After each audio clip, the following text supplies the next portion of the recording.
Allez les petits, allez! Putain de putain! On mérite de mieux là. C'est fini! Montpellier-Dunkerque, c'est fini. Victoire 1-0 grâce à Mendy, buteur, grâce à Orakpo, auteur d'une passe géniale, et grâce à un collectif qui semble enfin sur la bonne voie. Débrief, analyse, débat. Bienvenue à tous dans le 3e numéro du Montpellier Sport Club.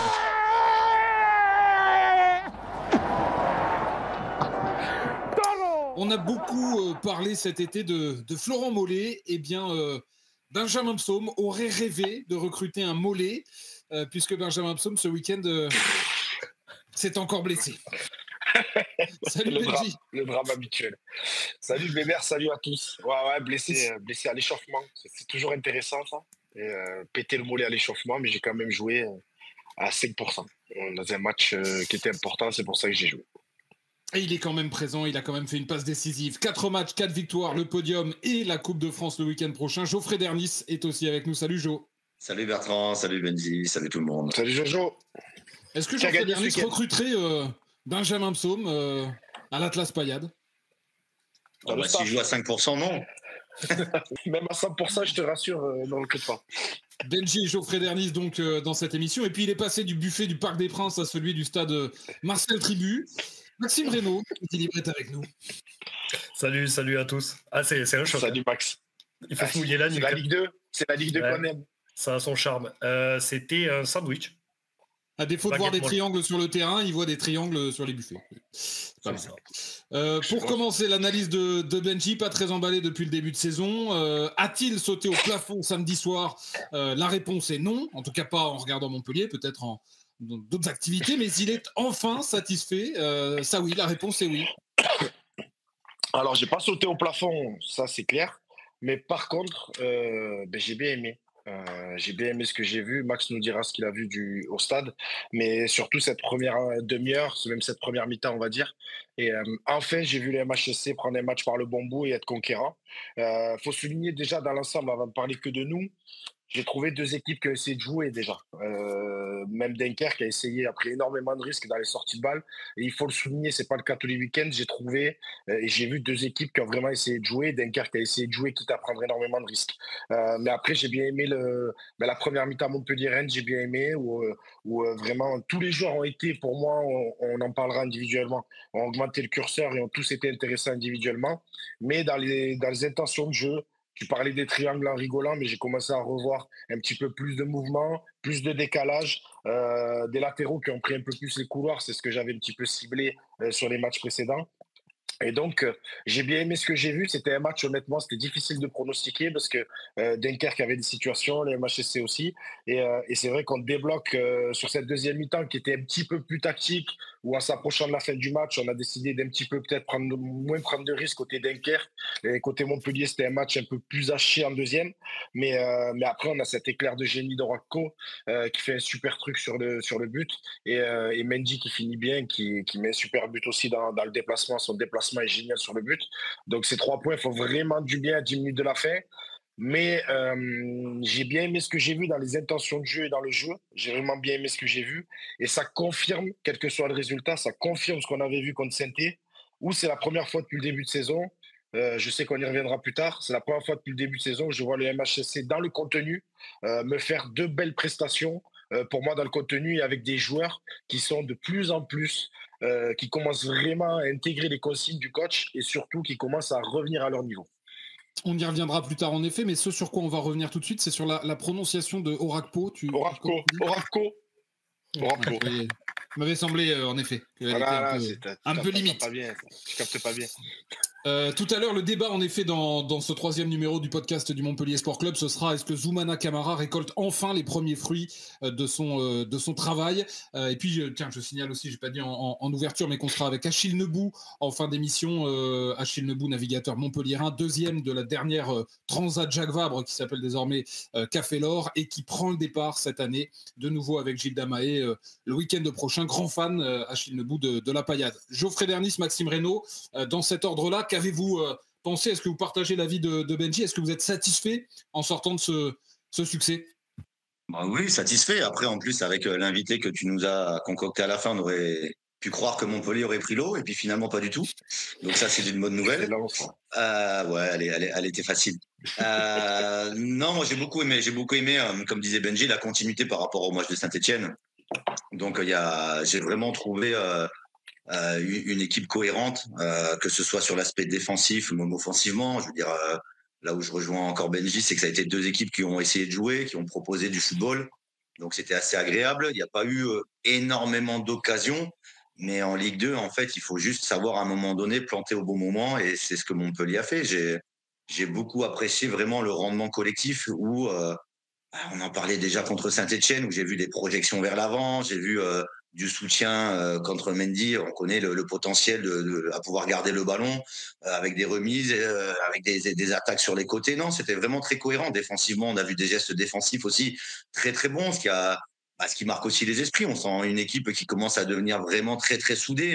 Quand tu réussis un tacle défensif, notamment l'apport, et que tu te relèves comme si tu avais marqué un but, ça souligne bien aussi l'état d'esprit qui semble y avoir aujourd'hui dans ce groupe. On avait aussi la joie derrière à la fin du match. Donc ça veut dire que, voilà, pour répondre à ta question, Bertrand, je pense qu'aujourd'hui, Zoumana Camara, quand il commence à retrouver un peu son effectif et des joueurs en forme, je dis bien en forme pour certains, c'est sûr que le contenu n'est plus le même. Quand on a des joueurs qui 100% physiquement arrivent à avoir un niveau de jeu intéressant et un niveau physique, on le sent tout de suite. Et je pense que Montpellier a cette carte à jouer. Et pour faire un petit peu le retour sur Saint-Etienne, où quand on disait Saint-Etienne, c'est peut-être pas la même cour de Montpellier aujourd'hui. Je pense pas que Le Mans avait le même potentiel que Montpellier. Pourtant, ils ont gagné. Donc, ça veut dire que dans ce championnat, tout est possible. Et si Montpellier continue à physiquement et tactiquement à reproduire ce genre de match, je pense qu'ils pourront s'accrocher à quelque chose d'intéressant. Maxime Reynaud, tu étais à Dunkerque, au stade. Est-ce que tu as vu la même chose? Tu as la même analyse en étant in situ? Surtout par rapport à ce que disait Geoffrey, moi c'est vraiment l'état d'esprit en fait que j'ai senti, même plus que Saint-Etienne. C'est depuis le match à Laval, en fait, j'ai l'impression qu'il y a quelque chose qui s'est un peu qui est en train de se créer. Ça frémit un peu en termes d'état d'esprit d'équipe, de bloc équipe. On les sent solidaires sur les replacements. C'est de plus en plus complémentaire. Ça, je l'ai vraiment senti à Dunkerque. Après, on va pas se mentir, c'était pas non plus un match qui faisait se lever de la chaise, hein. Mais c'était intéressant dans plein de choses. Et je trouve qu'il y a eu beaucoup de confirmations. Alors, au-delà de Mendy qui confirme que c'est un vrai buteur, et c'est le buteur dont tu avais besoin en Ligue 2. Tu as cette défense qui est de plus en plus solide. Tu as le problème du milieu qui va devoir progresser. Mais il y a des choses qui se mettent en place, qui sont intéressantes. Comme disait Geoffrey, quand il y a des joueurs à 100%, tu le vois tout de suite. Et vraiment, il y a des... Moi, je trouve que ça frémit depuis un moment, et je trouve qu'il y a des confirmations. C'est encore étriqué, mais ça prend petit à petit. Et je trouve que t'es sur le bon chemin. Votre analyse, Geoffrey et Benji, sur une chose que Max Reynaud et moi, qui avons joué à un niveau extrêmement correct au football, malgré tout, ne pouvons pas peut-être sentir de la manière dont vous pouvez nous la raconter, mais on se demande parfois à quoi servent les trêves internationales. On se demande si elles peuvent avoir un véritable effet. Là, il y avait 15 jours de trêve internationale. Et pour le coup, j'ai le sentiment que même si on est dans la lignée de Saint-Étienne, qui s'était déroulée avant la trêve internationale, j'ai eu le sentiment, en effet, que Montpellier était mieux physiquement, plus en jambes, mieux mentalement, plus frais, et que des choses avaient été travaillées. Est-ce que 15 jours peuvent suffire? C'est la question que je vous pose à vous, les deux anciens pros. Est-ce que 15 jours peuvent suffire à améliorer considérablement une équipe? Améliorer considérablement, non. Mais en tout cas, continuer à travailler, oui. Et là où je suis entièrement d'accord avec toi, c'est que moi, j'ai trouvé que physiquement, il y a peut-être encore eu encore un peu plus que Saint-Etienne.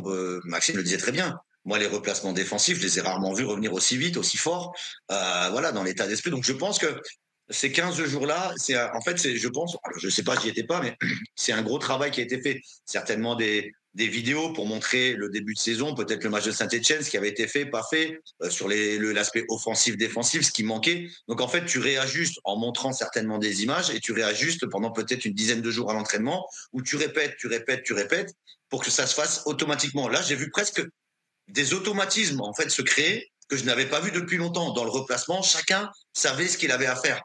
Tu vois, on parlait, Benji l'avait dit, on parlait par exemple des latéraux qui montaient pas assez, de la qualité de centre. J'ai quand même vu des centres plus intéressants que d'habitude. Donc je suppose que ça a dû être travaillé. C'est pas anodin. Tu reviens pas comme ça du jour au lendemain en te disant tiens, j'ai trouvé le pied de David Beckham. Tu vois, c'est qu'à mon avis, ça a dû assister, ça a dû travailler. Et je pense que voilà, c'est une source de travail. Et ces 15 jours-là, ça a dû servir à ça. Ouais, bah, déjà, tu as pu bosser. Je les ai trouvés physiquement, c'est hyper important. Physiquement, je les ai trouvés beaucoup mieux. Donc, je pense que ça a bien bossé pendant la trêve. Tu as pu récupérer tes blessés qui sont revenus, on a vu. Pour une fois, sans faire injure habituellement, les mecs qui sont rentrés, quand tu vois les mecs qui sont rentrés, tu fais rentrer Fayad à la place de TJ, tu fais rentrer le petit Sichouba, c'est ça, je ne me suis pas manqué. Et tu te fais rentrer, après bon, Ndiaye rentre à la fin. Mais voilà, déjà, tu t'aperçois que c'est un apport, c'est un véritable apport, c'est des potentiels titulaires qui rentrent. Donc ça, c'est hyper important. En fait, quand tu as une trêve internationale avant un match, c'est qu'en fait, tu as plus de temps, comme il a dit, pour le préparer. Et moi, il y a un facteur qui est hyper important. Je pense réellement que psychologiquement, vous allez dire je suis un fou, le match de Saint-Étienne qui soit juste avant la trêve et la prestation que tu fournis malgré la défaite, je pense que ça fait un bien fou à tout ce vestiaire. Parce qu'en fait, je pense que les vidéos pendant la trêve sur le retour Saint-Étienne ont été positives malgré le score, parce que tu t'aperçois que l'une des plus belles équipes, comme on dit, on les a mis en énorme difficulté. On se rappelle du match où il a vraiment manqué cette finition. Mendy, on a eu beaucoup d'occasions. Et je pense que Camara s'est un petit peu appuyé psychologiquement devant son vestiaire sur ce match en disant, regardez ce qu'on a réussi à faire. On a fait de très bonnes choses. Comme tu l'as dit, dans les replacements défensifs, avec le ballon, c'était très bien. Pourquoi on ne ferait pas ça à Dunkerque, où ce sera quand même plus facile que contre Saint-Etienne? Pourquoi on ne ferait pas ça, qu'on ne garderait pas ce qu'on a fait de bien pour essayer de continuer, pour essayer de faire un coup dans ce championnat? Parce qu'après, tu en parlais tout à l'heure, je n'ai pas rebondi, je ne t'ai pas coupé. Il y a quand même une chose qui me saute aux yeux, c'est qu'au final, quand je vois le championnat, on est quoi, Max? On est à la 10e journée. On a fait une 10e journée. 10e journée. Il y a quand même quelque chose qui me saute un petit peu aux yeux, c'est que je l'ai déjà évoqué la dernière fois, je vois l'effectif qu'on a, je vois la marge de progression qu'a cette équipe, ce vestiaire, et je vois pas mal de matchs de Ligue 2, maintenant du coup j'en regarde plus. Je ne te cache pas que quand je vois le niveau des équipes, je me dis qu'on n'arrive pas à choper une place sur les 5 premières, je pense que ce serait un échec. Ça, on en reparlera, j'ai fait une digression. J'ai fait une digression, mais je regarde les matchs et je vois les équipes qu'on joue. Chaque week-end, je me dis, ouais, finalement, quand même, il y a moyen, si on ne fait pas les cons, il y a moyen de faire quelque chose. Donc voilà, donc je pense que Saint-Etienne a vraiment fait du bien avant cette trêve internationale, puisqu'on a bien pu poser dans l'aspect positif à Gramont. Ils récupèrent des mecs, donc l'état d'esprit, ça va concurrencer tout le monde. Et on voit que le fait qu'il y ait des mecs qui reviennent, qui tapent à la porte, ben, ça continue à booster. On parlera de TJ, il voit bien que Fayad va revenir, mais TJ, c'est au contraire. Il est en progression, il monte. Donc ça, c'est hyper intéressant. Et donc voilà, donc cette trêve a bien été gérée. Ils ont bien préparé le match et ça a donné pour moi un match quand même abouti dans l'ensemble. Voilà, je vous le dis, moi. Et j'ai pas honte de le dire. Je dis toujours ce que je pense. Quelques pieds dans le plat, vous me dites si vous êtes d'accord ou pas. Vous l'avez évoqué tous à peu près, sans citer forcément son nom, mais Chato, Enzo Chato, qui était si décrié depuis longtemps, depuis le début de saison notamment, a fermé son couloir. Il a aussi sans doute fermé quelques bouches. Est-ce que vous partagez ce sentiment-là, Maxime Reynaud? Ouais, c'est un seul match.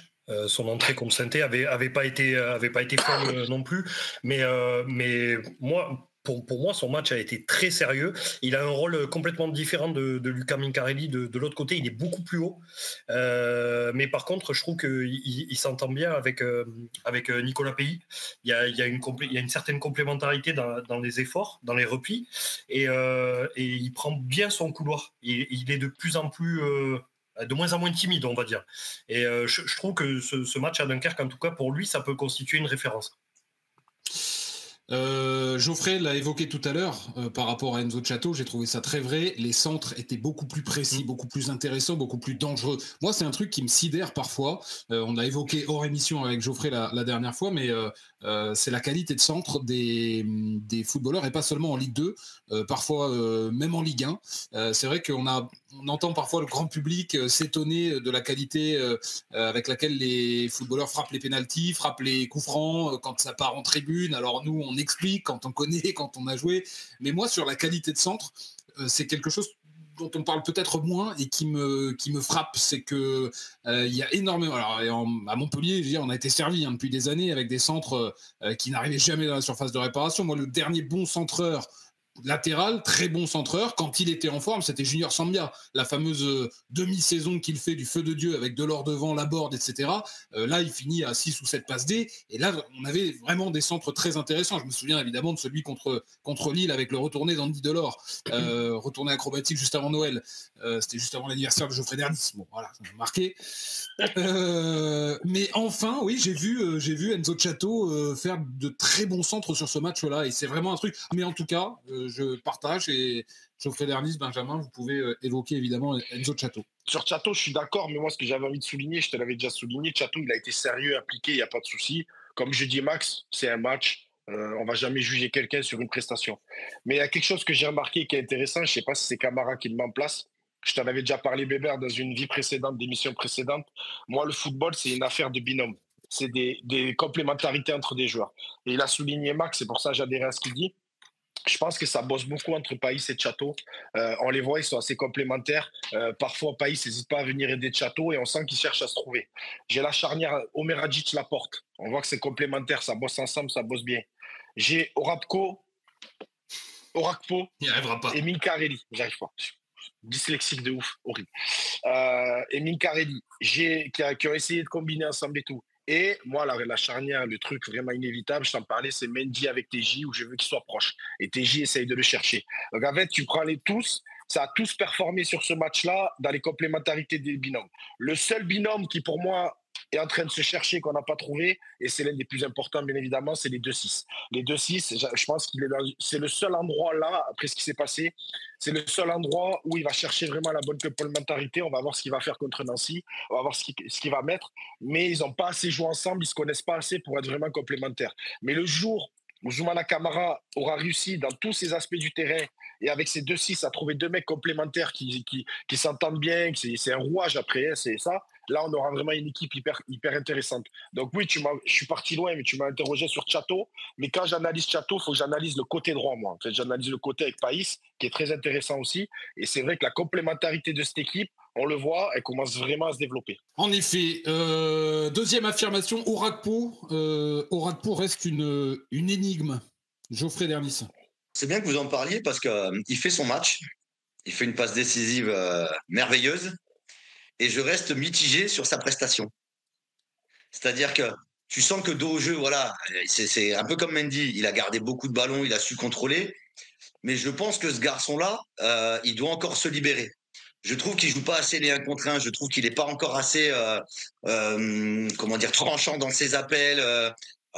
Tu vois ce que je veux dire? Donc il apporte, il défend beaucoup, il vient beaucoup apporter, mais dans ses appels, il a une puissance. Enfin, j'ai l'impression en tout cas qu'il a une très forte puissance, mais qu'il ne s'en sert pas, ou alors uniquement dos au jeu. Sauf qu'on a déjà ce registre-là avec Mendy. Alors c'est très intéressant parce que justement il arrive parfois à se sortir de situations, mais quand on voit les qualités de ce garçon, je pense qu'il peut encore aller un peu plus haut. C'est-à-dire quand on voit le geste qu'il fait, il le fait spontanément. Joue avec ta spontanéité quand dans les 20 derniers mètres, tente des trucs en fait. Ne joue pas petit bras. Tu vois, il cherche la petite passe, il essaye d'être propre. C'est très bien. Mais à un moment donné, il faut que tu joues avec tes qualités de puissance, de frappe, de force. Moi, j'aimerais bien le voir frapper à 20-25 mètres. Je pense qu'il doit avoir une frappe monumentale quand tu vois la puissance qu'il a. Ben, prends ta chance à un moment donné, tu vois. Et je suis content. Et j'espère que ça va le libérer sur la passe qu'il fait. Voilà, c'est un coup de génie presque, où il tente ce geste-là, ça passe, ça marque. J'espère que ça va le libérer. Mais il fait un bon match. Voilà, il fait un bon match. Et je pense qu'il a encore une grosse marge de progression et qu'il doit encore plus croire à son potentiel. Voilà, c'est mon avis. Il est hyper difficile à analyser, Orakpo, parce qu'en fait, il joue jamais à son poste déjà. Zoumana Camara était d'accord sur le constat de Geoffrey et sur le constat global de son match qui était finalement assez moyen jusqu'à cette passe décisive. Mais il le rappelle qu'il n'utilise pas sa vraie position. À Laval, il l'a utilisé en meneur. Contre Bastia, Boulogne, là à nouveau à Dunkerque, il l'utilise en ailier gauche. Orakpo, c'est un vrai numéro 9. Ou un second attaquant. Donc, il n'a pas les repères à gauche et c'est vrai qu'il manque de tranchant, il hésite à les provoquer, il ne comprend pas toujours quand il doit faire l'appel, etc. Mais on sent que sur des gestes, ça peut venir. Là, je pense qu'il avait été titularisé à ce poste juste parce que M'Boukou n'était pas là, pardon, et que Fayad revient petit à petit, que si Chouba n'a pas encore 90 minutes dans les jambes. Donc c'est compliqué, mais il est frustrant parce qu'on sent ce potentiel. Et il le montre que par éclair, et quand on voit l'éclair à Dunkerque, c'était quelque chose. Est-ce que ça veut dire que Zoumana Camara, dans l'idée, une fois qu'il a tout le monde à disposition, souhaite utiliser Orakpo en doublure de Mendy, voire éventuellement, est-ce qu'on peut imaginer les associer à deux devant ? Je pense que c'est possible parce que ce qui nous montre Zoumana Camara depuis pas mal de temps, c'est que franchement, il a une totale confiance en lui. Il le fait démarrer régulièrement. Les prestations, elles sont pas terribles, on va pas se mentir. Ça ne retire pas ce que j'avais dit la semaine dernière, que je suis comme Geoffrey. Pour moi, il y a un potentiel. Il y a un potentiel qui n'est pas encore exploité, mais il y a quelque chose chez ce gars-là. Et ce qu'il fait à Gramont la semaine, ça doit être intéressant parce que par contre, il démarre tous les matchs. Et c'est fou parce que le seul truc où je ne suis pas trop d'accord avec Geoffrey, c'est quand il dit qu'il a fait un bon match ce week-end. Pour moi, il n'a pas fait un bon match. Il a passe sauf son match. La passe D sauf son match. Mais il n'a pas fait, je ne l'ai pas trouvé assez, on ne l'a pas assez vu, il n'a pas été assez conquérant, il n'est pas assez passé un contre un. Mais c'est vrai que c'est intéressant parce que il a laissé sur le terrain. Pour moi, il ne fait pas un bon match. Il a laissé sur le terrain. Il avait Chouba et Fayad sur le banc. Même s'ils n'ont pas 90, je pense qu'ils ont quand même 20-25 minutes. Et ils n'ont pas sorti à l'heure de jeu, tu vois. Ils n'ont pas sorti à l'heure de jeu. Et c'est ça la beauté du foot. Et quand tu es un offensif, il sauve son match sur un geste de génie, il sauve son match. Et comme Geoffrey, par contre, là, je suis d'accord, un geste, un truc comme ça, mais on l'a vu, souvent, c'est un but quand tu es attaquant. Mais la passe, c'est tellement magnifique et tellement décisive. C'est lui qui fait tout sur le but. Ça peut te faire un déclic psychologique. Et là, se dire, ça y est, vraiment, ma saison, elle est lancée. On va le voir dès Nancy. On le verra dès Nancy. Mais c'est vrai que j'attends plus parce que je pense qu'il a du potentiel, il a quelque chose. Et c'est vrai qu'on attend tous plus et on espère que cette passe magnifique va vraiment lui enlever quelque chose de psychologique. Et après, pour l'affaire du poste attaquant ou ailier, je ne suis pas trop dans votre sens parce que pour moi, les qualités que je lui décèle de percussion, de vitesse, pour moi, il peut jouer ailier aussi. Moi, je le vois très bien jouer ailier, je le vois très bien aller percuter. Neuf aussi, il n'y a pas de souci. Mais pour moi, c'est pas incompatible. Je ne suis pas certain que techniquement, il ait les qualités pour jouer ailier. Et le geste qu'il fait, la passe D, on est d'accord. On parle de conduite de balle. Sur une aile ou sur un côté, il te faut une conduite de balle. C'est pas forcément vrai. C'est pas forcément vrai. T'as pas besoin. Je veux dire, la qualité technique, tu l'as de l'autre côté avec Païs, tu vois. Donc en fait, tu peux te servir du pied rentrant pour aller chercher justement à l'opposé avec la puissance. T'es pas obligé d'avoir deux ailiers complètement techniques, mais tu peux te servir d'un côté de la technique et de l'autre côté de la puissance. Moi, je pense que c'est intéressant. Alors même si c'est un numéro 9, à voir, mais tu l'as déjà ton numéro 9. Tu sais, voilà, il est déjà très important. Il a une relation avec TJ qui est en qualité technique. Donc moi, je pense que ça vaut le coup d'insister, peut-être de le mettre sur un côté, de lui apprendre les appels qu'il faut faire, de lui apprendre les déplacements qu'il faut faire, parce que je pense qu'avec sa puissance et sa vitesse, ça peut être un atout supplémentaire, avec le côté, un côté puissant, un côté technique, un côté où Mendy peut garder les ballons, TJ qui peut distiller. Enfin, je pense qu'on n'a pas besoin forcément d'un mec très technique d'un côté et un autre, tu vois, après on va se mélanger, tu vois. Donc moi, je pense que ça peut être une belle alternative parce que ça voudrait dire qu'il y a trois façons différentes d'aborder les phases offensives. Donc moi, je pense que voilà. Quand je disais qu'il a fait un bon match, Benji, c'est par rapport à bien sûr la passe décisive. Ah oui, c'est sûr. Il a fait les efforts défensivement, offensivement, il n'a pas été régulier, mais je pense qu'il y a quelque chose à faire. Moi, je reste persuadé qu'un garçon avec sa puissance-là, si on lui fait apprendre les appels. Et si avec TJ, il se met bien avec TJ, il va en avoir. Bien sûr, mais t'imagines, toi, quand tu vas y avoir des défenses qui vont jouer un peu plus haut, si lui derrière, il arrive avec sa puissance à avoir les ballons derrière, je peux te dire qu'ils vont réfléchir à aller haut, les défenses. Donc ça vaut le coup de le travailler, ça vaut le coup d'y penser. Après, ce débat-là intervient aussi, Bébert, après je finis, j'arrête. Ce débat-là intervient aussi, on en parlera peut-être un de ces quatre, parce que pour moi, on a un petit souci depuis le début de saison avec un joueur qui est totalement irrégulier, qui n'arrive pas à prendre le manche, qui n'était pas là ce week-end, M'Boukou.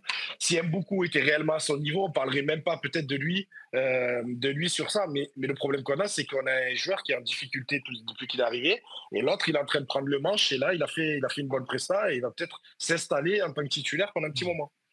Je suis pas convaincu. Pour moi, je pense que dans l'état d'esprit de Zoumana Camara, Mboukou est le titulaire incontestable. Alors certes, il l'a baladé de droite à gauche avec le retour en forme de pays, mais je pense que Mboukou est trop important justement dans la relation technique. Il faut pas oublier qu'avant que TJ joue, ou soit à nouveau titularisé, c'était lui le vrai meneur de cette équipe. Donc il l'avait placé vraiment au cœur du jeu. Je pense que Orakpo est véritablement destiné à être la doublure de Mendy, et c'est pas anodin si Zoumana Camara, depuis le mois de septembre, parle d'un joker à l'aile gauche. Alors certes, le joker, il n'est pas arrivé, hein, mais ça veut dire que pour moi, il veut véritablement replacer Orakpo derrière Mendy. Il jouera un quart d'heure par match, quoi. Il joue vraiment dans le même système. Et il peut faire souffler Mendy aussi. Ouais. Max Reynaud, première émission, j'avais dit, mais sans avoir de boule de cristal, que le Joker n'arriverait pas. Et c'est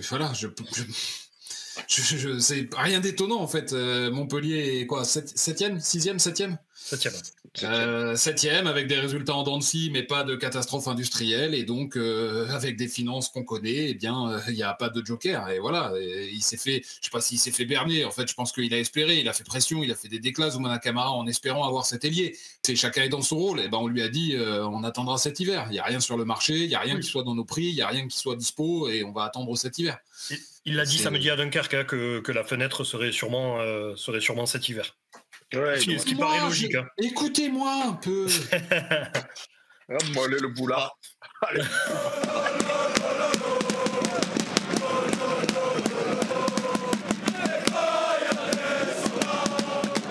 Plusieurs tweets et messages de supporters ce week-end. On va les passer en revue pêle-mêle et rapidement. Christo d'abord, qui, on l'évoquait, disait: ce but est un chef-d'œuvre, de la précision de Pays sur la première passe en passant par la passe D de celui qu'il appelle Orakpinho à la brésilienne, puis au-delà. Alors ça, encore plus dur à dire pour Benjamin Psaume. Puis au-delà, la finition, l'appel en effet de Mendy, qui au départ est statique et qui voit Orakpo recevoir le ballon et qui passe derrière la défense. Il dit du velours. On peut même remonter un peu au-delà. Ça part d'une touche de Chateau, avec un très bon travail aussi au départ de TJ Savanier, qui envoie le ballon vers l'avant, se projette, propose, aspire sans doute un joueur.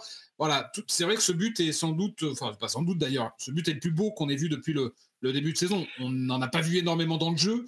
Celui-ci est le plus beau. Sans hésitation. D'accord, super l'analyse. Voilà. Super. Non, mais il a tout dit. C'est parce que tu sais, dans Midi Libre, des fois, Max Reynaud, il a peu de place. Donc il est obligé de faire court aussi. Et là, il fait pareil. Et donc sans hésitation. Voilà. Non, mais sans hésitation. C'est après, à Laval, je ne sais pas si vous vous rappelez le début de match, il y avait eu quelques mouvements aussi. Moi, je trouve que là, ce que tu dis dans l'action, ce que tu décris dans l'action, ça concentre un peu ce qu'on a pu noter sur ce match. C'est à la fois le rôle croissant de TJ, et moi je trouve que TJ dans l'attitude, encore plus que dans le jeu, dans l'attitude à Dunkerque, qui m'a vraiment plu, parce qu'il a sans cesse proposé, c'est lui qui a mené le pressing, il a encouragé, il venait prendre des infos sans arrêt auprès de Zoumana Camara. Je l'ai trouvé, c'était sa première titularisation à l'extérieur, j'ai trouvé hyper intéressant, et je trouve que Nicolas Pays, depuis qu'il est revenu en forme, a changé un peu le visage de cette équipe. Je trouve qu'il est techniquement, il est d'une finesse assez incroyable. Je trouve que c'est les deux joueurs du dernier mois. Le fil directeur, il n'y en a qu'un. TJ, on le connaît par cœur. Il y en a un fil directeur, et Païs, c'est pareil. Physiquement, ça n'a rien à voir. Physiquement, les deux, TJ, il n'a rien à voir. Il galope, il a fait du TJ. Hein. Il a joué, tu fais la hitmap, il était partout. Même Païs, physiquement, le couloir, avec Chateau, là, il aide, il le bouffe. Quand physiquement, il a dit, je ferai un préambule. Quand physiquement, les mecs, ils sont bien, ils ont bien bossé, ils ont la qualité pour. Ils ont la qualité, il n'y a pas de souci. Donc voilà, après le but, il y a la conception. Il y a la confiance il y a la confiance qui vient. Je dis le match, moi je pense que depuis il y a eu Laval, mais depuis Saint-Étienne, ça leur a fait du bien. Dans la conception et dans la finition, le but tout est beau. Tout est beau dans la conception et les déplacements. Moi j'ai adoré la connexion, ça c'est une connexion intuitive. Quand Orakpo a le ballon qui tergiverse, il temporise. Et Mendy, attends, tu le vois, il attend pendant 1 ou 2 secondes. Et là, il sent qu'il faut aller prendre l'intervalle. Et là, Orakpo le voit, c'est le seul à le voir et il lui met. Tu élimines 3 joueurs sur un geste. Ça, c'est une connexion entre 2 gars, et surtout, c'est ce que je dis tout le temps, c'est souvent quand des offensifs sont proches. Ça permet aussi, quand ils sont proches, de faire des choses comme ça. Alors, ça aurait pu être un TJ qui aurait fait ce geste-là, mais c'est vrai que dans la conception, il est magnifique. Clément qui disait aussi le tacle, je crois que c'est Geoffrey qui en parlait tout à l'heure, le tacle défensif de Laporte après l'ouverture du score, c'est l'équivalent d'un but. C'est vrai qu'il était magnifique, le genre de geste sur lequel on peut aussi se lever. Hilton Legend qui dit Laporte au Meragic vraiment costaud, faut pas bouger ça. Et King Spahic qui surenchérit entre guillemets. Sérieux regret sur l'acharnement de ZC en début de saison avec la doublette Omeragic Mwanga au milieu de terrain. 2 questions. Geoffrey Dernis dans celle-ci. Est-ce que la place de Julien est désormais celle d'un remplaçant sur le banc et est-ce que tu regrettes aussi que Camara n'ait pas plutôt pensé à Everson Chenahi au milieu de terrain, voire à TJ, mais qu'il se soit acharné, comme dit King Spahic, avec Omeragic et Mwanga? Ça lui donne raison d'avoir fait cette charnière-là. Ils ont été solides. Et puis moi, j'ai trouvé, au-delà de l'aspect terrain, c'est comment ils ont guidé. Alors moi, voilà, on a les commentaires à la télé, mais je les voyais avec les doigts, avec les bras. Voilà, tu sentais qu'ils avaient, comment dire, la faculté à remotiver tout le monde, à replacer, tu vois. Donc ça montre les leaders et les défenseurs, c'est les mieux placés pour replacer un milieu de terrain, pour replacer des attaquants, et ils se sont pas gênés. Donc pour répondre à ta question, aujourd'hui, oui, pourquoi Julien reviendrait dans cette charnière aujourd'hui alors qu'elle a donné satisfaction? Malheureusement, on dit toujours, le malheur des uns fait le bonheur des autres. Donc, à un moment donné, tu es un peu moins performant, t'en mets un autre, tu es performant, tu restes. Donc, après, je ne suis pas Zoumana Camara, est-ce qu'il a peut-être d'autres idées? Mais aujourd'hui, j'ai trouvé cette charnière solide, sur le terrain et aussi dans leur comportement. Donc, voilà. Et après, au milieu de terrain, il va falloir à un moment donné donner un petit peu plus de... Il en parlait Benji, ils jouent depuis peu ensemble, mais il va falloir donner un petit peu de temps justement à ces joueurs pour se connaître et s'entendre. Alors, ce qui est bien, c'est que quand tu gagnes, c'est plus facile encore de le travailler. Donc, en fait, il faut pas changer un joueur à chaque match en disant, peut-être que lui, il va peut-être plus à un moment donné, peut-être, tant que ça marche pendant peut-être 2-3 matchs, de les laisser pour qu'ils gardent justement cette affinité, cette cohésion et ces repères qu'ils ont tous les deux. Donc, moi, aujourd'hui, concernant ce match-là, la charnière centrale, je la bouge pas. Et au milieu de terrain, j'essaye de travailler un petit peu cette relation-là. Je change rien. Et puis on a, avant de passer au débat, on a Julie qui nous disait on ne s'est pas levé du siège. Elle résume un peu tout ce qu'on a dit depuis le début, mais l'équipe a fait bloc et était équilibrée. Quelques actions combinées, on en reveut. Les changements tardifs, peut-être par peur de déstabiliser, mais je trouve qu'on souffre moins physiquement et surtout mentalement. On sent qu'ils ont pris confiance. CF, Nicolas Pays. Quelqu'un a levé la main. Max. Non, je voulais juste compléter sur Christopher Julien. C'est presque ironique ou paradoxal parce que moi personnellement contre Saint-Étienne, je l'avais trouvé très solide. Je l'ai trouvé vraiment au rendez-vous du match contre Saint-Étienne. 2 semaines après, il se fait sortir du 11. Et pour moi, comme l'a dit Geoffrey, la question de Christopher Julien, pour moi, elle est liée au milieu en fait. Est-ce que Zoumana Camara va s'impatienter avec Everson Chenahi qui ont quand même, je trouve, du mal assez régulièrement, et donc faire remonter Béchir Omeragic et du coup remettre Christopher Julien? Je sais pas, on va voir contre Nancy. Il aurait raison de s'obstiner pour le coup avec Everson Chenahi, mais il y a quand même c'est vraiment le gros bémol pour moi de ces matchs. Non, c'est compliqué, Max. C'est compliqué. Moi, je pense que contre Nancy, tu es obligé de mettre même 11 de départ. Moi, je suis lui, je fais aucun changement. C'est intéressant ce qu'ils ont montré. Ils sont allés à Dunkerque faire un gros match, prendre les 3 points. Après, c'est vrai que je suis d'accord. C'est compliqué. Moi, la charnière, je ne la toucherai pas. Et Julien, il a eu beau avoir fait un bon match contre Saint-Etienne. Elle est trop importante, cette charnière. C'est des briscards, c'est des gueulards. Geoffrey, Julien est un super cadre entre guillemets de cet effectif. Il ne faut pas se rappeler que cet été il lui donne le brassard quand même pendant la préparation. Ouais, c'est vrai. Après, moi, en termes de niveau et de jeu, je suis plus serein avec Laporte et Béchia, personnellement. Après, le tag de Laporte, alors là, il y a 2 lectures. Quand il y a eu le tag de Laporte et je l'ai vu célébrer, je me suis dit, qu'est-ce qu'ils sont idiots, qu'est-ce qu'ils sont bêtes, parce que juste après le but, de concéder comme ça, j'ai dit, mais on voit Camara sur le but, de suite, il ne célèbre pas. On le voit à la télé, il dit les gars, attentifs, de suite. Derrière, il y a 2 situations en plus. Dans les 2-3 minutes derrière, le gars, il se retrouve limite en face à face. Heureusement que l'attaquant de Dunkerque n'était pas en pleine bourre. Mais sur le coup, j'ai dit, Laporte, il s'est gavé, c'est bien joué. Mais je me suis dit, mais putain, Geoffrey, je pense que ça lui arrive à l'Atlas. où son équipe marque à 10 minutes de la fin et sur un contre, il y a but, je pense qu'il ne serait pas content. Et je me suis dit, putain, mais c'est fou cette équipe-là. Et on voit que c'est une équipe encore un peu peut-être à travailler psychologiquement, à bosser des trucs, mais de prendre la plus grosse occasion 1 minute après avoir ouvert le score. C'est vieux comme le monde dans le foot. Mais je me suis dit, putain, ils ne comprennent pas. Geoffrey, ça lui arrive pas. Il gagne 3-1, il gagne 3-0, donc il n'y a pas besoin, il s'en fout. Non, mais pour rebondir à ce que tu disais, effectivement, là où je te rejoins, moi je te parle du comportement. C'est pour ça que j'insistais sur quand tu vois, effectivement, si tu revois l'action, c'est pas normal, c'est très mal placé. Tu concèdes juste après, pas de souci. Mais je parlais de l'état d'esprit où le mec, quand il fait ça, ça équivaut à un but parce que tu vois même tout le monde qui se félicite. Mais c'est sûr que si tu regardes au premier abord, voilà, si tu prends le but là, ben, bien sûr, 1 minute après, tu fais le plus dur à 10 minutes de la fin, tu le vois bien, tu t'arraches les cheveux. Moi, ça m'est arrivé plusieurs fois, c'est pour ça que j'en ai plus. Mais voilà, et effectivement, c'est juste le comportement et le geste de se dire, voilà, en termes d'état d'esprit, tu vois, parfois, tu restes en tac, tu te relèves. Pas comme si de rien n'était, mais là, t'as le mec, t'as tout le monde qui vient lui taper dessus. Tu dis, allez, ça y est, voilà, l'état d'esprit, les mecs, voilà. Ça, Geoffrey, je voulais avoir ton avis, je peux lui poser. Ça n'existait pas, Geoffrey, à notre époque, ça. C'est un nouveau truc du football moderne. Quand un défenseur fait un bon geste défensif, un gros truc, mais maintenant, il célèbre comme un but. C'est un truc qui est nouveau dans le foot. Je sais pas qui a lancé ça. Non. Tu vois. À mon époque, je ne voyais pas mes défenseurs ou des défenseurs célébrer comme ça, à gueuler, à hurler, à se taper avec le gardien. Oui, mais parce que dans ton équipe, il n'y a jamais eu de beaux gestes défensif, Benji, rappelle-toi. De grands défenseurs. Ça défendait pas à l'Avignon. Non, mais en fait, à l'Avignon, il n'y a pas un geste défensif dans la saison. Il n'y a pas qu'à l'Avignon. À Toulouse, je joue avec des grands défenseurs. Non, mais en fait, je vois ce qu'il veut dire. C'est que je pense que ça dépend du contexte et ça dépend de plein de choses. C'est sûr que je pense que, voilà, à la 20e minute, il fait ce tacle à 0-0, il se relève, il se replace. Tu vois.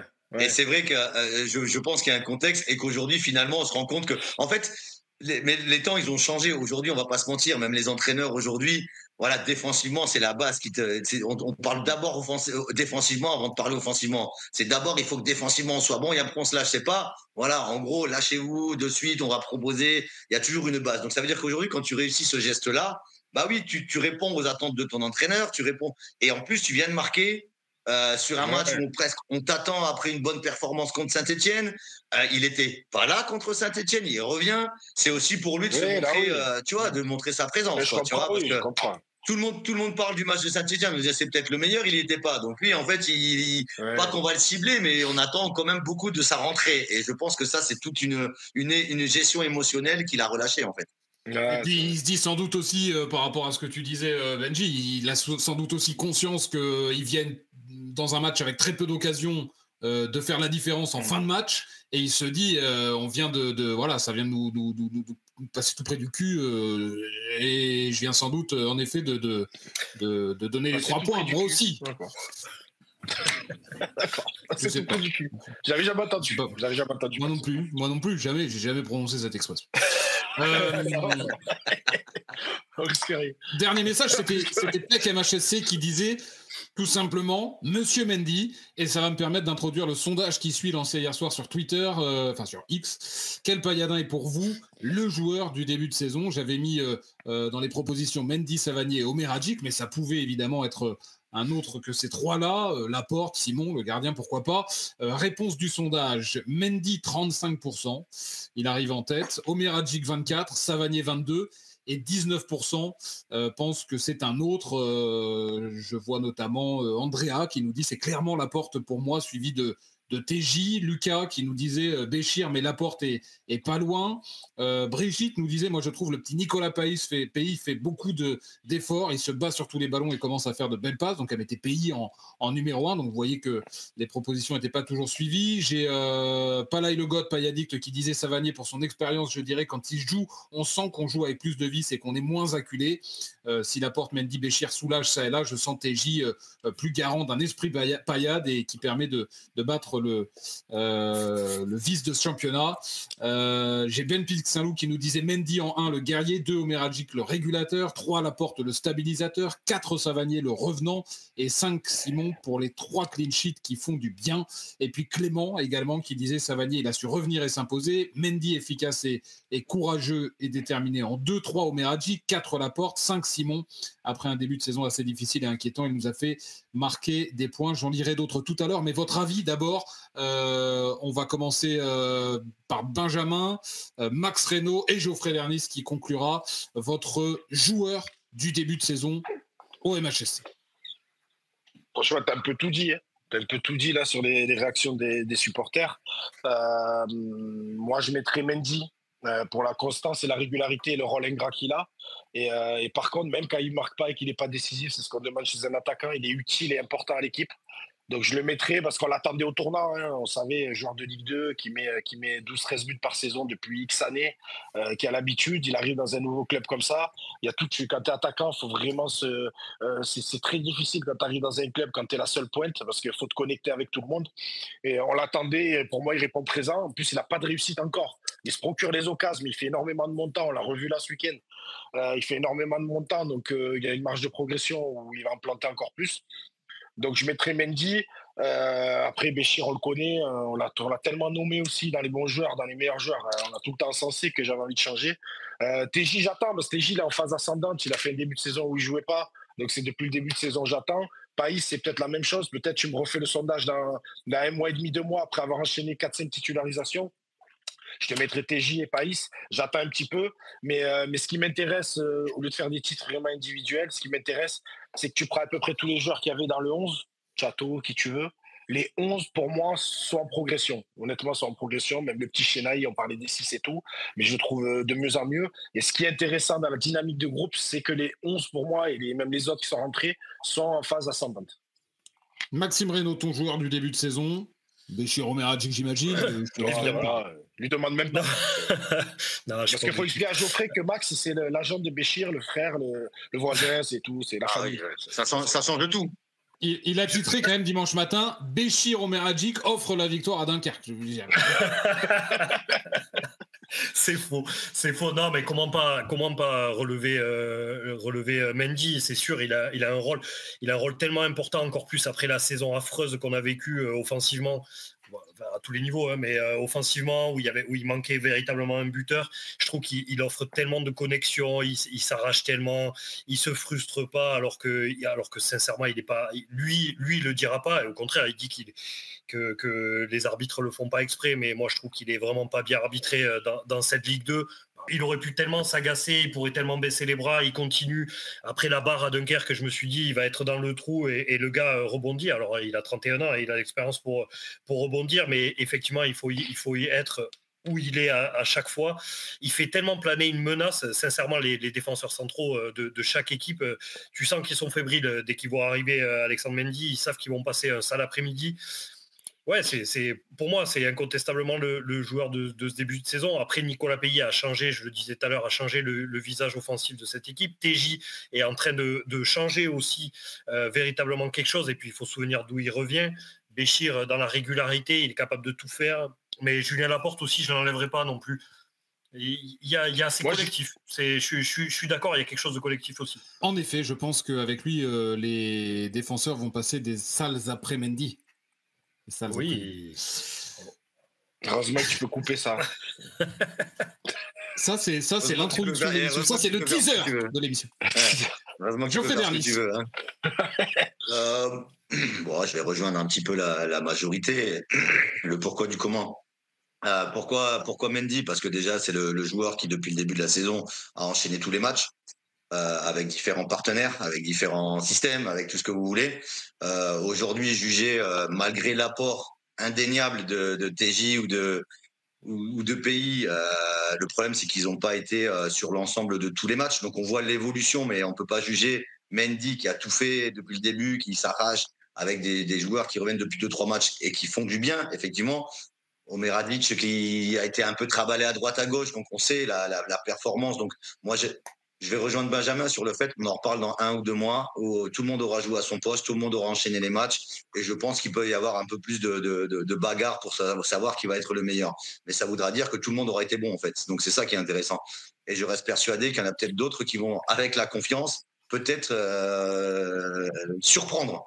Et c'est ce que j'espère. Donc ouais, aujourd'hui Mendy, pour l'ensemble de ce qu'il fait, pour ce qu'il apporte à cet effectif, et puis pour l'énergie qu'il y met, tout simplement. Et on en reparlera que les autres viendront compléter ce podium peut-être qu'il sera même à 5, tu vois. On en reparlera.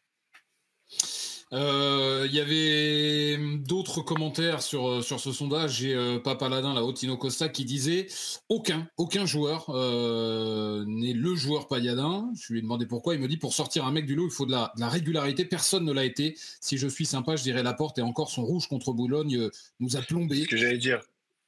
Moi, tu m'as coupé, mais j'allais dire Laporte, je l'ai pas mis juste pour ça. Parce que j'avais pas aimé son rouge et il a mis l'équipe un peu dedans. Et sa suspension a fait qu'il a raté des matchs. Après, je suis pas d'accord. Mendy, quand même, dans l'ensemble, pour moi, il est régulier depuis le début. Alors, il n'a pas fait que des top matchs, mais rien que dans l'investissement, dans l'engagement, il est régulier dans le fait, comme a dit Max, d'emmerder les défenseurs adverses. Il gratte beaucoup de fautes, c'est un facteur important. Il en gratte aussi quand même des fautes. Et quand tu as TJ dans l'équipe, c'est intéressant aussi. Mais Mendy, pour moi, il est régulier depuis le début de saison. J'ai Lucas qui avait dit Laporte également, et puis Benjamin, un autre Benjamin, comme si on n'en avait pas déjà assez, qui nous dit comptablement, Simon et Césaré précieux nous ont rapporté qu'on servait beaucoup de points, aucun joueur de champ ne me paraît surnager. J'ai Fleuro Dinali aussi qui nous disait franchement ça se joue à un poil entre Omer Hadjic et Mendy, l'un confirme son rôle de patron, l'autre est un guerrier avec une incroyable débauche d'énergie à chaque match, les deux sont plutôt constants, au moins dans l'engagement, mais pour l'ingratitude du rôle je dirais Mendy, et je dis Mendy aussi, je rejoins les 35% qui avait dit Mendy. Si un jour je lis dans Midi Libre, je prends un témoin Benjamin Psaume et Geoffrey Bernis, si un jour je lis dans Midi Libre après Mendy dans un papier, j'enverrai une petite facture à Midi Libre. On n'aime pas trop les jeux de mots, nous. Vous n'aimez pas trop les factures? Non, les factures surtout. Alors là. Vous pouvez en faire plein de phrases avec les noms, mais on en reparlera, j'en ai 2-3 en tête. Ce que j'allais dire, s'il dit ça, c'est qu'il en a. Mais les donne pas à Max, il va te les piquer. Faut s'en garder sous la semelle. Et tu sais bien que j'ai raison, pas de pot, hein. Le débat, c'est encore Zoumana Camara. Le coach récolte-t-il enfin les fruits de son travail après 10 journées?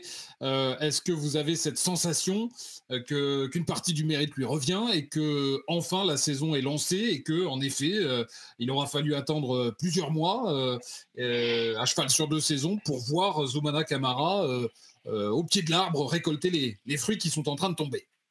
Maxime Reynaud. Je te l'avais déjà dit sur la première émission. Moi, pour moi, il y a une donnée qui est simple, c'est 17 départs, 10 arrivées. Pour moi, je le garde toujours en tête parce que effectivement, on dit ça progresse, etc. Mais oui, parce qu'il est parti pas de zéro, mais il est parti de très loin. Et je pense qu'il a fait des erreurs et il a su revenir en arrière. Notamment sur le jeu, je pense que son projet de jeu de départ de la saison était trop ambitieux pour cette équipe et qu'aujourd'hui il a su être plus pragmatique, il a su s'adapter avec un jeu plus direct en revenant à la base. Ok, on s'appuie d'abord sur une défense solide, ce qui est en train de fonctionner. On l'a vu avec le clean sheet à Dunkerque. Je trouve que ça frémit, il y a des choses très positives, donc pour moi il est en train de réussir son début de saison. Même s'il y a beaucoup d'approximations, mais est-ce que c'est pas la qualité, Geoffrey le dira mieux que moi, mais est-ce que c'est pas la qualité d'un coach de savoir s'adapter à son effectif, aux résultats, au contexte, à plein de choses? Moi, je reste persuadé, je l'avais déjà dit lors de l'émission précédente quand je suis venu, c'est que je pense que c'est quelqu'un qui réfléchit beaucoup, pas plus, je le connais. Et aujourd'hui, ce qui lui donne aussi cette faculté de continuité, c'est qu'il y a des joueurs qui lui donnent satisfaction, plus qu'en début de saison. Donc en fait, il s'appuie aussi sur des garanties, c'est-à-dire que il a dû à un moment donné piloter des joueurs à droite à gauche pour chercher des solutions. Quand on lui disait il joue avec beaucoup de défenseurs, ouais, mais est-ce qu'il avait réellement des solutions offensives? À l'époque, certains n'étaient pas prêts physiquement, d'autres étaient blessés. Aujourd'hui, ils reviennent. Donc aujourd'hui, on voit forcément un peu plus d'allant offensif parce qu'on a des vrais joueurs offensifs avec une plus grande qualité technique. Moi, je reste persuadé qu'aujourd'hui, avec un Païs, avec un Fayad, avec un Savanier, bien sûr que Montpellier sera plus performant. Et aujourd'hui, bien sûr qu'il va récolter un petit peu le travail. Et je pense qu'il a su être patient parce qu'il n'a jamais parlé dans la presse pour dire un petit peu ses manques, pour dire il a toujours protégé son groupe. Je pense qu'il savait très bien qu'en récupérant certains joueurs, il allait certainement gagner aussi en efficacité et en cohérence. Et petit à petit, il commence à récolter les fruits. Mais on en parlera encore une fois. Là, c'est le 2e match où il y a une certaine continuité. La continuité, ce sera sur 3, 4, 5 matchs. Voilà, pour savoir un petit peu les choix qu'il va faire. Moi, je rejoins Benji aujourd'hui. Je suis curieux de savoir le prochain 11 de départ. savoir quelle sera son idée. Et là, on pourra dire, est-ce qu'il y a une continuité, est-ce qu'il va relancer, pas relancer? Et finalement, il sera jugé sur le résultat uniquement. Un entraîneur est jugé sur le résultat. Tu peux faire la plus belle copie du monde, si à la fin du match tu perds, on te dira ouais mais t'as perdu. Comme parfois, je préfère parfois gagner des matchs un petit peu, comme on dit salement, mais qui sont importants pour continuer à avancer. Et en fait, c'est comme ça qu'on va le juger. Et pour l'instant, aujourd'hui, voilà, on reste vigilant à ce qu'il va faire. Première fois depuis le début de la saison que je vois 2 belles prestations et 2 contenus qui m'intéressent d'affilée. Première fois que je le vois, donc je vais être Nancy, je l'attends énormément le match de Nancy. Est-ce qu'on va confirmer? Si on confirme dans le contenu, on va gagner. Je me fais pas de soucis, on gagnera. Mais voilà, après pour Camara, je pense qu'il a mis, je vais pas dire de l'eau dans son vin, c'est un laboratoire, on le disait, dans les choix. Mais c'est vrai qu'il y a certains choix qu'on comprenait pas trop au départ. Et tu te rends compte qu'après, c'est pas sorcier, mais quand tu mets les joueurs à leur poste aussi, et c'est ce qu'il a fait, tu te rends compte que c'est beaucoup plus simple. La charnière Laporte avec Béchir, déjà quand défensivement tu es solide et tu as 2 gars derrière comme ça, tu peux voyager, tu peux vraiment voyager. On parle des clean sheets. Il y a bien évidemment Simon qui est responsable de ça aussi, mais le fait d'avoir remis cette charnière ensemble, tu sens que tu es beaucoup plus solide. Et ça, c'est quelque chose qu'on expliquait en début de saison. Alors Geoffrey l'a évoqué, il n'avait peut-être pas du matos au milieu, il a été obligé de mettre Béchir au milieu avec Mwanga, mais je pense qu'il s'est rendu compte que maintenant, je vois pas pourquoi, à part grosse défaillance et Julien qui survole l'entraînement, je vois pas pourquoi il modifierait cette charnière. Donc il fait des tests. Le cas de TJ, c'est exactement la même chose. On avait des échos en début de saison que TJ n'était pas dans les petits papiers, il n'était pas dans les plans. Mais comme tu l'as dit, il a su revenir sur son choix, ses décisions. Il a su le relancer. TJ a répondu favorablement et ça l'empêche pas de le faire démarrer, de le faire jouer. Donc voilà, je pense qu'il découvre son effectif aussi, il découvre ses joueurs. Et il s'adapte à ça, mais il n'y a pas de secret pour moi. Je parle vraiment dans les choix, là. Je ne parle pas dans les projets de jeu et dans ce qu'on voit un petit peu plus. Vraiment dans les choix, il n'y a pas de secret. Quand tu mets les joueurs à leur poste à peu près dans un confort, ça performe de suite. Il a sans doute mûri sa réflexion, il est sans doute aussi aidé dans ses choix par des retours, et ce qui permet d'être sans doute un peu plus cohérent. Voilà pour le débat Camara. On est en enfer ici, messieurs. Croyez-moi, on peut y rester, se faire mettre une dérouillée, ou on peut se battre pour remonter vers la lumière. Le prochain match à présent, ce sera donc contre Nancy le week-end prochain. Va-t-on enfin enchaîner 2 succès? Les conditions n'ont peut-être jamais été autant réunies cette saison par rapport aussi à l'évolution et de Zoumana Camara et du MHSC et des retours au sein de l'effectif. Mais je vais prendre le problème par un autre bout. Pourquoi c'est si compliqué à la Mosson jusqu'à présent? J'ai Emmanuel CNB là sur Twitter qui disait 12 points et 3e à l'extérieur, mais 5 points et 12e à domicile, beaucoup trop maigre. Il ne faudra pas avoir de regrets à la fin. Pourquoi c'est si compliqué cette saison à la Mosson? Votre sentiment? Qui veut démarrer? Benjamin Psaume peut-être. Oh, d'accord, si tu veux. Je l'avais évoqué, je pense qu'à la Mosson, il y a plusieurs facteurs. Tu as quand même certains joueurs qui sont assez jeunes et à domicile, tu peux te mettre une pression un petit peu plus forte qu'à l'extérieur, où tu n'es pas devant ton public, des fois tu n'es pas devant ta famille, devant tes proches. Et ça, c'est un facteur, quand tu es jeune et tu n'as pas l'habitude, qui peut un petit peu te mettre dedans. Je pense peut-être à des LNH ou des joueurs comme ça qui peut-être se mettent une plus grosse pression. Il y a aussi un facteur, je suis allé voir tous les matchs avec mon ami Max Reynaud. Je suis allé voir tous les matchs à la Mosson, il y a un truc que j'ai vu à chaque fois, c'est l'effet inverse avec l'adversaire. L'adversaire, le fait d'aller à la Mosson dans un stade de Ligue 1 avec une ambiance qui est l'une des plus belles de Ligue 2, on ne va pas se mentir avec la butte. En fait, je m'aperçois que les équipes adverses, elles arrivent, elles sont galvanisées. On a vu des entames de match, Red Star, Amiens, tu te rappelles. On a vu des entames de match incroyables et je suis persuadé que le contexte du match de la Mosson font que les mecs performent aussi. Ils le prennent dans le bon sens. Donc tout ça, c'est des facteurs. Je pense qu'il y a un peu de pression dans notre équipe, ça galvanise l'adversaire. Et ça fait qu'on fait pas des grosses performances. Mais là, pour Nancy, je vais être intransigeant, les gars. Je ne peux pas avoir vu contre Saint-Etienne ce que j'ai vu. Saint-Etienne, c'est le contre-exemple où l'ambiance a permis à l'équipe de performer, malgré la défaite. Je suis d'accord, mais ça a permis de performer. Je vais être intransigeant sur le match de Nancy, où là, je vais attendre vraiment contenu et résultat. Je vais attendre les deux, parce que tu parlais de Zoumana, est-ce que sa saison est lancée? Pour moi, la saison, elle s'est lancée là, sur les 2 derniers matchs. Mais j'accepterai pas une contre-performance contre Nancy. Nancy joue ce soir. On rejoue dès samedi à 14h. Franchement, dans la première demi-heure, tu dois faire un peu comme tu as fait à Dunkerque. Tu dois marrer pied au plancher très, très fort dès le début. Ils auront moins de temps aussi. Ils ne vont pas récupérer. Ils ont un déplacement à faire. J'accepterai pas contre Nancy que tu leur marches pas un peu dessus et que tu fasses pas un gros match et que tu le gagnes. Et là, on pourra réellement dire que Montpellier a des objectifs cette saison. Le plus important, c'est les séries. C'est les séries et il n'y a que ça. Et donc, je suis très attentif. Je serai à la Mosson samedi avec Max parce que j'attendrai vraiment une grosse entame de la part de l'équipe. Non, mais là où je rejoins Benji, c'est qu'effectivement, Montpellier, je pense qu'au même titre que Saint-Etienne, ce sont les équipes un peu à battre.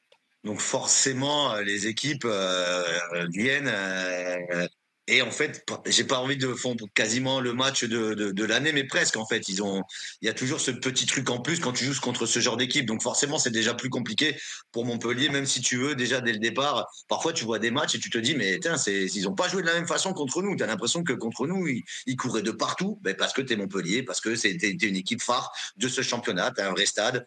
T'as aussi un palmarès, on va pas se mentir, et ça joue aussi en ta défaveur quand les équipes viennent à la Mosson ou tout simplement que jouent contre Montpellier.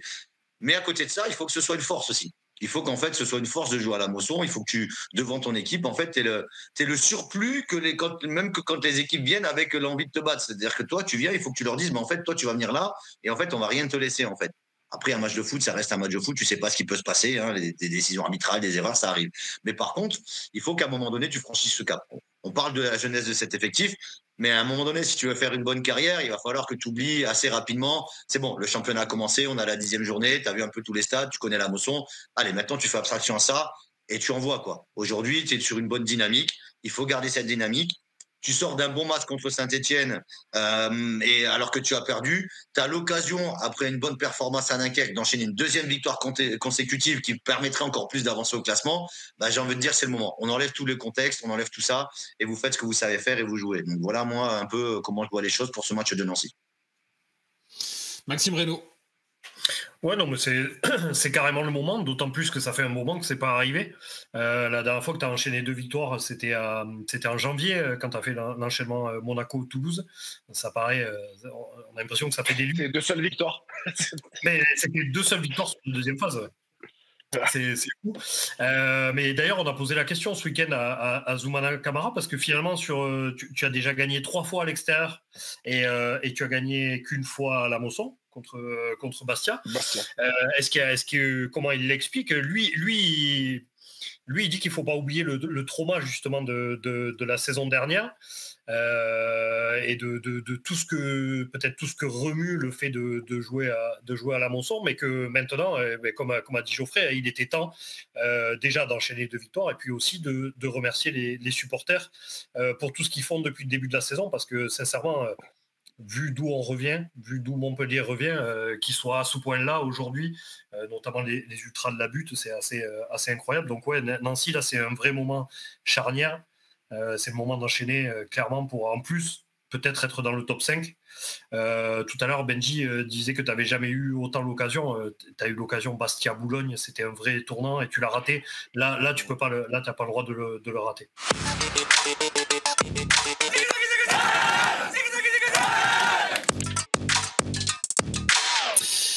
Un extra paillade cette semaine, c'est le premier de la saison et ce sera le cas à chaque fois qu'un sportif montpelliérain ou qu'un autre sport montpelliérain sera sous les feux des projecteurs sur le devant de la scène, et c'est le cas aujourd'hui avec Achille Nebou, navigateur montpelliérain et pailladin. Bonjour Achille. Salut à tous, merci de me recevoir une fois de plus. Merci à toi Achille, on est toujours très heureux de te voir, de t'avoir, de parler avec toi, et d'autant plus avant le départ d'une course mythique qui s'est longtemps appelée la Jacques Vabre, qui s'appelle désormais la Transat Café l'Or, entre Le Havre et le continent américain. Transat que tu maîtrises plutôt pas mal, puisque c'est pas ta première participation. Il y a 2 ans, tu avais fait 2e avec Gilles Damaé et ton bateau Amaris, et les ambitions sont forcément très élevées de nouveau sur cette édition.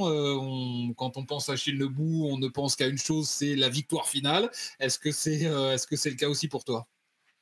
Bah oui, c'est sûr que voilà, on a terminé second il y a 2 ans, on veut forcément faire mieux. Ça va pas être facile, hein. Il y a il y a une concurrence de plus en plus élevée là sur ces courses-là, et notamment dans la série dans laquelle je cours, les classes 40. Donc voilà, en tout cas, on va donner notre max comme d'habitude et finir sans regret. Et puis voilà, c'est sûr que si on peut aller chercher la victoire, on va pas s'en priver. Mais bon, on sait que c'est un sport avec plein d'incertitudes, etc. Donc c'est compliqué de faire des pronostics à l'avance. Mais voilà, en tout cas, on est bien prêt, on est à fond et on va tout donner. Tu avais fait 7e avec Quito de Pavon, tu as fait 5e ensuite, je ne sais plus avec qui. Avec Luc Berry. Avec Luc Berry, ouais, tu as fait 2e, et donc a priori on est sur une ascension. La courbe voilà, est ascendante et ça ressemble à ça, mais après, il n'y a pas de règle prédéfinie. Mais ouais, non, ce serait chouette. Et en tout cas, on est content de reprendre le départ de cette course. C'est une magnifique course à chaque fois. Et déjà, on a beaucoup de chance de pouvoir y participer, donc c'est déjà cool. C'est ce qui fait aussi la beauté de ce sport, c'est que malgré l'évolution technologique où on maîtrise de plus en plus de choses, énormément de données sont maîtrisées, sont informatisées, sont robotisées, mais on est sur la mer. Et la mer, c'est un élément qui ne se contrôle pas et où tout peut se passer, de bien comme de beaucoup plus désagréable. Mais on espère évidemment que ce sera que ça tournera du bon côté. C'est une course mythique. Qu'est-ce qu'elle a de si particulier, cette Transat, Achille ? Eh ben, c'est la seule transat déjà en double où on est en duo à bord d'un bateau. C'est quand même un format super sympa parce que l'alchimie dans l'équipe est quand même un facteur super important de la performance. Et moi j'aime bien ce côté humain, essayer de faire qu'un finalement avec mon équipier et qu'on arrive à tirer le meilleur de notre bateau et de nous-mêmes. Donc moi j'aime beaucoup ce format-là.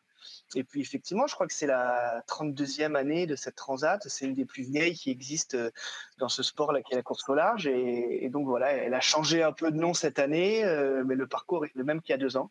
Et voilà, elle fait que se développer. Et là, j'étais au Havre ce week-end, il y avait encore énormément de public sur les pontons. Je trouve ça super sympa. Et voilà, non, c'est une très très belle course. Tu as fait plusieurs arrivées différentes, ça n'a pas toujours été la même pour toi. Ouais, c'est vrai que le port départ est toujours le Havre depuis la première édition, mais le port d'arrivée peut changer. Effectivement, ça a été longtemps en Amérique du Sud, au Brésil, en Colombie. Donc moi, j'ai vécu une arrivée au Brésil en 2019. Et par contre, depuis 2021, ça se passe en Martinique, à Fort-de-France. Donc a priori, c'est peut-être la dernière édition où c'est en Martinique. En tout cas, il va y avoir un changement de village d'arrivée. Donc voilà, c'est quand même super sympa d'arriver aux Antilles à cette période de l'année. Tu t'entends très bien, j'imagine, maintenant avec Gilles Damaé, puisque le duo continue, performe, se poursuit. Ouais. C'est un gage de qualité. Je crois qu'on est un des rares duos qui avons déjà navigué ensemble il y a 2 ans. Donc ouais, c'est un gage déjà de bonne entente dans l'équipe, d'avoir envie de continuer à renaviguer. Et c'est vrai qu'on commence à bien se connaître, à bien connaître notre bateau. Et forcément, ça aide. On a des automatismes, on a des réflexes. Et je pense que c'est un gage de qualité. Et donc on va jouer là-dessus, c'est clair. Donc moi, je suis super content que Gilda continue de m'accompagner sur ce projet-là. Et c'est une belle histoire qui continue. Est-ce que, au-delà de la volonté d'arriver vite pour gagner, ça t'est déjà arrivé de vouloir arriver vite pour te débarrasser de ton partenaire ? Non, moi ça m'est jamais arrivé, mais c'est vrai qu'il y a eu des histoires comme ça compliquées de duo en mer. On vit quand même dans un espace de 3 mètres carrés dans des conditions de confort minimal pendant 2 semaines, voire plus. Donc effectivement, cette proximité peut créer des petites tensions au sein d'équipage, c'est clair. Mais moi, ça m'est jamais arrivé. J'ai eu la chance de choisir ou d'être choisi par des équipiers avec qui ça s'est toujours très bien passé. Donc c'est vrai que pour moi, c'est très important l'aspect humain. Donc je fais très attention aux gens avec qui que j'invite à bord. Donc voilà, Gilda, il y a 2 ans, je l'ai invité une première fois et en fait, ça s'est tellement bien passé que depuis, je le réinvite à chaque fois. Donc j'ai la chance d'avoir trouvé un binôme avec qui ça se passe très bien. Mais si tu fouilles bien, tu pourras trouver des histoires où ça a mal terminé. Personne n'a été mis à l'eau, mais en tout cas, il y a des bons amis qui ne se sont peut-être plus jamais parlé après une course. Donc c'est. Achille, une course en bateau, c'est comme une montgolfière. Parfois, il faut savoir lâcher du lest. Après, voilà. Non, mais ce qui est bien, c'est que là, c'est exactement. Franchement, l'invité est merveilleux puisque Benji a parlé depuis le début de l'émission de binôme. C'est une course parfaite pour lui puisque c'est une course en binôme, un peu comme sur le terrain de foot. Donc voilà, non, mais quelque part tu rigoles, mais c'est cette entente-là qui fait que tu avances. Donc sur le terrain, c'est un peu pareil. Et en plus, dernière petite remarque par rapport à toi, je sais pas comment vous allez vous ravitailler, mais sache que Benji est aussi très bon pêcheur, si tu as une petite place. Ah, Benji, il va venir faire un convoyage parce que je crois qu'en course, on n'a pas trop le temps de pêcher. Mais en convoyage, c'est plus adapté. Après, nos bateaux vont quand même très vite, donc je ne sais pas ce qu'est la vitesse. À la traîne, sinon c'est à la traîne. Il faut mettre le fil derrière et tu vois, avec un leurre. Ouais, et puis un peu costaud. Ça va trop vite, je pense. Ouais, quand on va à 12-15 nœuds, je pense qu'on arrache tout, quoi. Achille, tu me disais de fouiller pour trouver des histoires de duos qui ont fini par éclater. J'ai fouillé tout de suite. Je fais rebondir Geoffrey Dernis et Benjamin. Vous partagez aussi sur les déplacements la chambre avec un partenaire. Est-ce que ça s'est déjà mal passé pour vous, Benji ? Non. En général, tu choisis déjà quelqu'un que tu aimes. C'est la vérité. J'ai jamais été avec Geoffrey, c'est pour ça que ça s'est toujours bien passé. Mais non, ça va, tu choisis quelqu'un que t'aimes bien. Et nous, c'est des mises au vert, c'est une nuit d'hôtel. C'est pas 2 semaines, comme il a expliqué à Achille, c'est pas 2 semaines, avec la pression de la course, avec dans 3 mètres carrés, tout ça. Nous, c'est vraiment, voilà, c'est des affinités, ça se passe bien. En stage, c'est la même chose. Des fois, quand tu pars en stage, par contre, tu pars plus longtemps, mais ça se passe bien, c'est très rare. Après, des embrouilles de gars qui étaient ensemble dans la chambre, j'en ai jamais connu, jamais vu. Geoffrey ? Non, pareil que Benji, nous c'est très court, c'est vraiment sur du court terme. Tu choisis souvent le pote, celui avec qui tu as le plus d'affinité, ou celui qui correspond plus à ta façon d'être. C'est-à-dire que voilà, le mec, si toi tu dors beaucoup, tu prends un mec qui se couche pas à 3h du matin, tu laisses les jeunes ensemble. Donc, ça va très vite. Et puis comme il le dit Benji, il a très bien résumé, c'est que on part pas sur des longues distances comme ça et sur des projets à long terme. Donc même si ça rejoint un petit peu, je pense que Achille, il va pas prendre n'importe qui pour voyager avec lui, hein. Il va pas prendre quelqu'un avec qui ça va être compliqué, qui écoute pas ou voilà, je sais pas comment vous fonctionnez, s'il y a un meneur ou pas, mais si vous avez 2 personnes qui veulent mener la barque et qui sont pas du tout en osmose, la course tu sais que ça va être long. Donc je pense que voilà, je pense qu'on choisit toujours un petit peu les personnes avec qui on veut être. C'est sûr qu'il y a des histoires d'ego qui peuvent rentrer en compte et voilà, il faut essayer d'éviter ça au maximum, en tout cas dans les binômes qu'on crée. Et effectivement, il y a toujours un skipper et un co-skipper, donc normalement un chef et un équipier. Oui. Mais il faut éviter que ça se passe pas comme ça et que justement il n'y ait pas d'histoire d'ego et qu'on se fasse confiance tous les deux, parce que finalement on va se relayer quand même toutes les 2 heures sur le pont et à se reposer. Donc en fait il faut qu'on ait le même niveau de performance tous les deux et qu'on se fasse confiance et qu'il n'y ait pas quelqu'un qui... Et qui décide ? Eh ben ça va dépendre des binômes. Il y a des binômes où le skipper va être celui qui aura la décision finale. Il n'y a pas de débat. Nous, on a des décisions plus collégiales avec Gilda. Gilda a quand même une énorme expérience en course au large, plus que moi d'ailleurs. Donc forcément, son avis est super important. Et donc nous, ça va être une discussion et des choix en commun finalement. On ne va jamais faire un choix quand l'autre n'est pas d'accord. Donc moi, j'aime bien cette façon de fonctionner. Achille, vous avez performé évidemment avec ce bateau depuis que tu le maîtrises. Tu commences à bien le maîtriser, j'imagine, maintenant. Vous avez notamment gagné la Transat Québec-Saint-Malo en 2024, donc entre l'Europe et le continent américain. Est-ce que y a des choses sur cette Transat Jacques Vabre que tu connais, que tu redoutes et que tu apprécies particulièrement ? Ça peut être des images, des moments, voilà. Quelles sont les grandes émotions de cette transat et les grands souvenirs ? Ouais, c'est sûr qu'on a de la chance, nous, de vivre au milieu d'un milieu naturel quasiment vierge par endroits et de faire des super rencontres. Voilà, effectivement, les dauphins, on le voit énormément et c'est toujours très, très sympa. Mais c'est vrai que quand on va un peu plus au large, on peut croiser des baleines. Donc on est content de les croiser un peu de loin parce que la course. C'est un peu aussi notre hantise de croiser un animal marin quand on est à forte vitesse et voilà, d'en être trop près, mais c'est toujours des rencontres super sympas. Des oiseaux aussi qui peuvent nous suivre pendant des jours au milieu de rien. On se demande vraiment comment ils vont terminer là. Et parfois, ils se posent même sur le bateau pour se reposer parce que ils sont au milieu de l'océan et on se demande vraiment où ils vont. Donc ça peut être aussi sympa. Et puis les moments forts, comme tu dis, forcément, il y a le départ et l'arrivée, qui sont des émotions très différentes. Mais au départ, quand tu quittes ta famille sur les pontons et que tu sais que tu vas partir dans des conditions engagées souvent pendant au moins une semaine, tu as la petite boule au ventre et c'est toujours des moments forts. Et puis ensuite, l'arrivée, c'est sur la délivrance après une course qui a été toujours très, très intense où tu as quasiment tout donné et tu finis souvent vraiment sur les rotules. Et là, c'est la délivrance de retoucher terre et d'avoir bouclé boucler un parcours qui est pas toujours facile et de retrouver tout le monde. Donc moi, mais j'ai vécu 4 arrivées. Forcément, j'ai la chance d'avoir toujours terminé les 4 transats que j'ai fait. Et à chaque fois, ça a été des émotions différentes, mais des souvenirs assez incroyables. Donc ouais, j'ai hâte encore de revivre ce départ où depuis la première fois, j'ai une petite fille qui sera sur les pontons. Donc ça va sûrement changer encore les émotions. Et encore plus de la retrouver à l'arrivée en Martinique si tout se passe bien. Donc ouais, ça va être une édition encore particulière pour moi.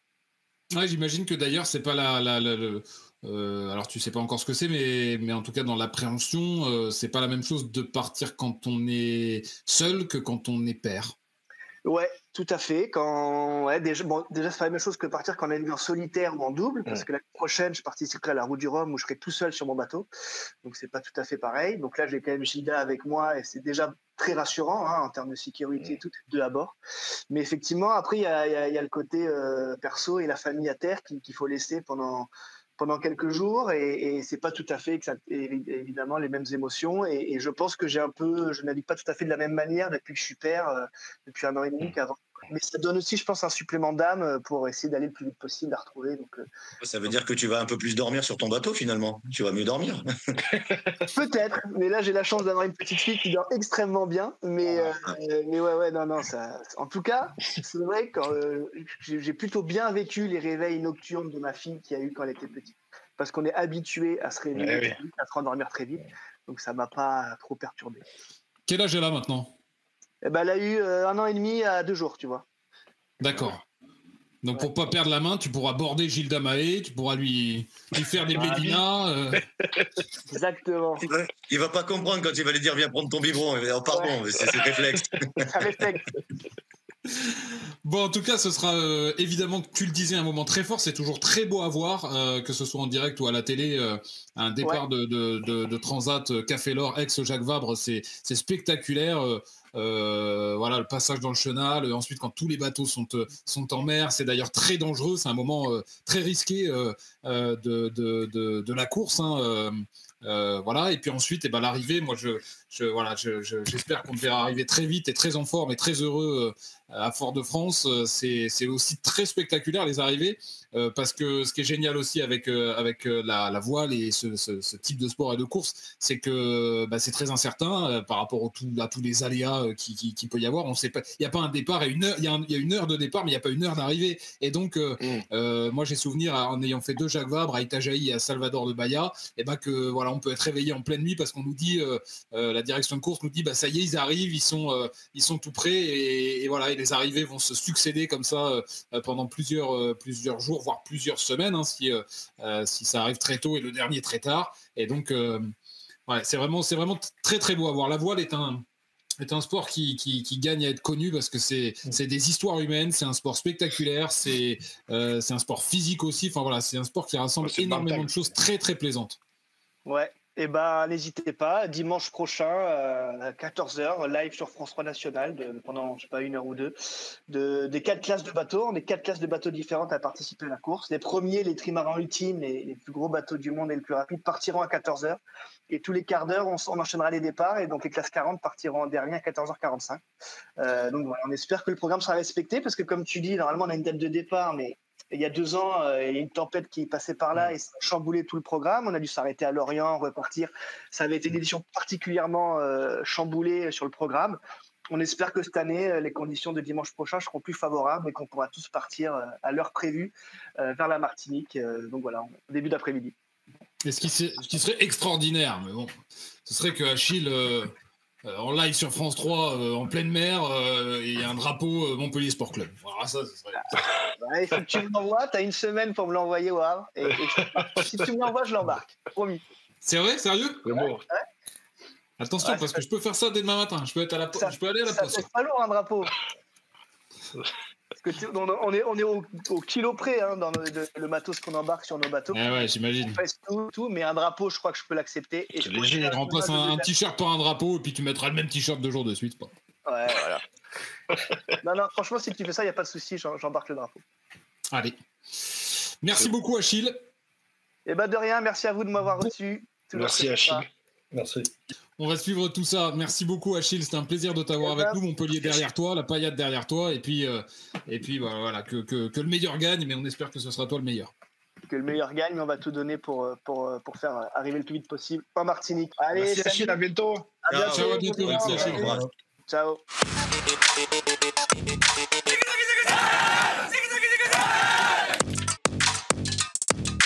Messieurs, je vais finir cette émission par un regret. Alors, c'est pas celui de vous avoir invité, même si c'est un vrai regret, mais ce regret s'appelle Othman Mahama. Je sais pas si vous avez vu ce qui s'est passé. Othman Mahama a non seulement gagné la Coupe du Monde du vin avec le Maroc face à l'Argentine, mais il a aussi été élu meilleur joueur de la Coupe du Monde du vin, comme Pogba à l'époque, comme Kaka, comme Lionel Messi.